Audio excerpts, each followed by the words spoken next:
est en mouvement. J'attends, personne ne viendra. Ni de jour, ni de nuit, ni jamais plus de ce qui fut moi-même. Mes yeux sont séparés de tes yeux. Ils perdent leur confiance, ils perdent leur lumière. Ma bouche est séparée de ta bouche. Ma bouche est séparée du plaisir et du sens de l'amour et du sens de la vie. Mes mains sont séparées de tes mains, mes mains laissent tout échapper. Mes pieds sont séparés de tes pieds, ils n'avanceront plus, il n'y a plus de route. Ils ne connaîtront plus mon poids ni le repos. Il m'est donné de voir ma vie finir avec la tienne. Ma vie en ton pouvoir que j'ai cru infinie. Et l'avenir, mon seul espoir, c'est mon tombeau. Pareil au tien, cerné d'un monde indifférent. J'étais si près de toi que j'ai froid près des autres.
Je me demande si tu es rentré d'Europe.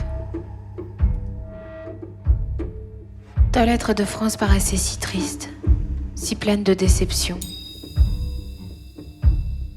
J'aurais cru que tu aurais été heureux là-bas.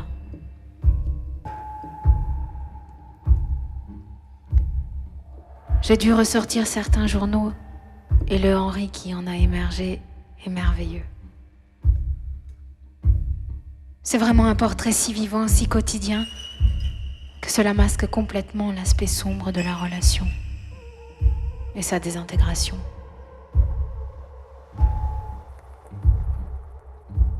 Les causes sont si évidentes que, si nous les avions vues, nous aurions pu les pallier.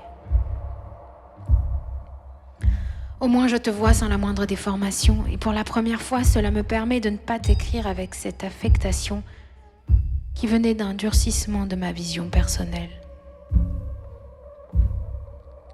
Probablement si j'avais eu à l'époque le sens de l'humour que j'ai aujourd'hui, et si tu avais alors les qualités que tu as maintenant, rien ne se serait brisé.